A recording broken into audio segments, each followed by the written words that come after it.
Le Festival d'Anjou fêtera en juin ses 60 ans. 60 ans de théâtre, de rencontres, d'émotions et déjà 500 000 spectateurs pour ce qui est le deuxième festival de France derrière Avignon.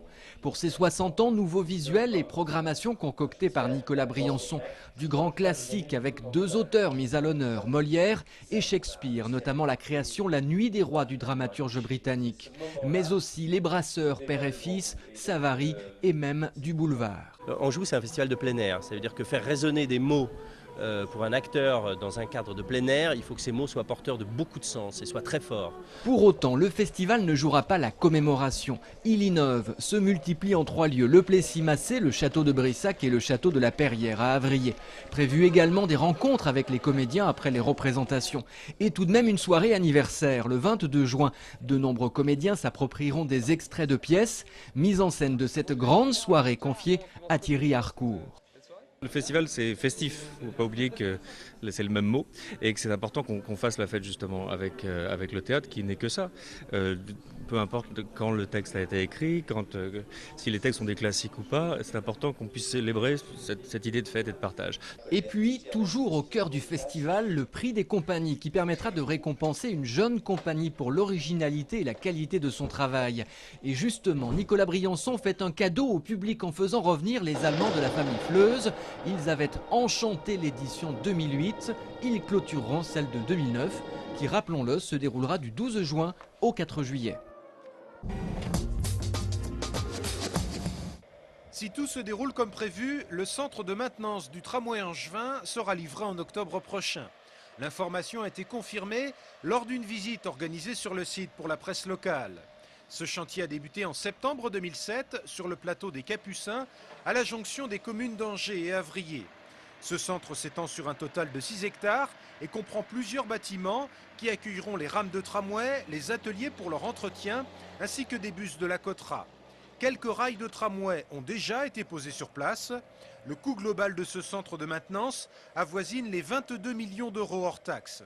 A noter par ailleurs que les tout premiers rails de la ligne numéro 1 devraient quant à eux être posés au carrefour du Haras à Angers fin juin. Voici les tout nouveaux vélos de la ville mis gratuitement à disposition des cyclistes angevins. Pour répondre à la demande toujours croissante des usagers, Vélocité met en circulation 600 nouveaux vélos déclinés aux couleurs du tramway. Une nouveauté à souligner, l'ajout d'un panier frontal en complément du porte-bagages. Le service Vélocité prête gratuitement ces vélos. Les modalités de prêt restent les mêmes que pour les anciens vélos. Un contrat de prêt de 3 mois, renouvelable à 3 reprises. Les bureaux de Vélocité seront désormais ouverts du mardi au vendredi, de 9h30 à 18h30 sans interruption, au 2 rue Paul Bert. C'est le grand départ. Dans 2 jours, ces 6 coureurs confirmés de l'association Courir en Léon seront au Népal. Ils sont engagés dans l'Annapurna Mandala Trail, une compétition hors catégorie. 295 km autour des Annapurna avec plus de 14 000 mètres de dénivelé. D'ordinaire, ça se fait en 3 semaines en marchant. S'ils arrivent à courir, ils devraient faire le tour en 9 jours. On sait faire les kilomètres, les 295 km, ça ne nous effraie pas. Le dénivelé, ça ne nous effraie pas. Bon, il y a une inconnue pour la majorité d'entre nous, la quasi-totalité d'entre nous, c'est l'altitude. On va monter 3 fois à plus de 5000 mètres. Donc voilà, la grosse découverte, c'est ça. Ces 6 coureurs ont tous passé un test d'hypoxie en France pour s'assurer qu'ils peuvent résister à la haute altitude.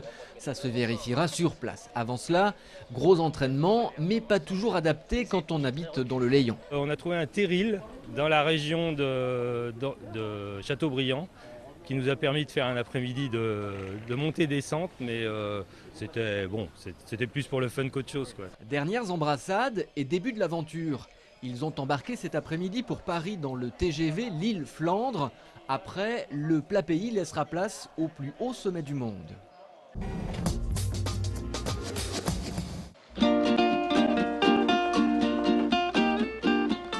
Le saviez-vous, même en faisant ses courses au supermarché, on peut aujourd'hui adopter des habitudes de consommation éco-responsables. Semaine du développement durable oblige, voici quelques conseils in situ que Sophie, une pro des économies d'énergie, a voulu partager avec Jérémy.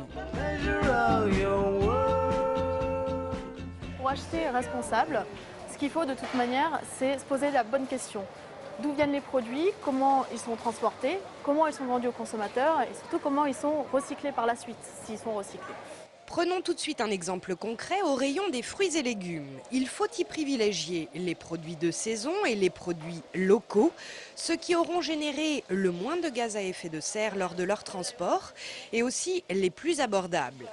À éviter donc les fraises d'Andalousie au mois d'avril. Ok, donc Voilà, alors, pas de fraises. En bon éco-citoyen, Jérémy devra dorénavant abandonner les plats individuels, trop gourmands en énergie et en emballage, et cuisiner. Fini donc les carottes râpées, suremballées, pleines de conservateurs et qui en plus coûtent 4 à 5 fois plus cher que les légumes en vrac. alors donc on a nos fruits et légumes, maintenant café, chocolat café, petit déjeuner. Petit déjeuner, On y va on y va. Café, cacao, céréales, voilà l'occasion de se mettre au commerce équitable et à l'agriculture biologique. Le commerce équitable, ça permet d'avoir des conditions de vie, des conditions de travail pour les producteurs. Voilà, exactement, qui sont raisonnables et qui sont payés en conséquence de leur travail. D'accord. Et biologique parce qu'on n'utilise pas tout ce qui est pesticides. D'accord, donc celui-ci il est bien. Voilà, celui-ci est bien. Là, on le prend alors. Ce qui est bien aussi quand on veut travailler pour sa planète, c'est de privilégier les grands conditionnements, les produits d'entretien verts, les lessives sans phosphate par exemple, d'éviter les produits jetables, rasoirs, lingettes et de choisir ceux rechargeables comme les piles, c'est un peu moins de mercure dans la nature. Une liste de courses permettra de rationaliser ses achats et un sac réutilisable de réduire sa production de déchets. Avec tous ces conseils, Jérémy devrait avoir réussi à mieux consommer et même à économiser. À découvrir en ce moment à la Maison de l'Architecture des Territoires et du Paysage, l'exposition de photos de Bogdan Konopka, Chine, l'Empire du Gris.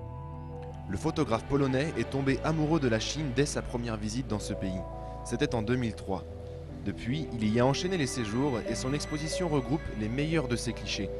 La particularité de cet artiste est qu'il travaille avec un appareil sur pied et un drap sur la tête, comme pour recréer une chambre noire. Ça donne quand même la possibilité à attraper la qualité exceptionnelle de la photographie, surtout en noir et blanc. Les plus grands photographes au monde, ils travaillent en général en chambre, sauf qu'ils fabriquent les images de taille de mètres, 3 mètres. Et moi, je reste en miniature. Bogdan Konopka consacre une grande partie de sa production artistique à la ville et ses paysages. Il photographie plus particulièrement les endroits destinés à disparaître.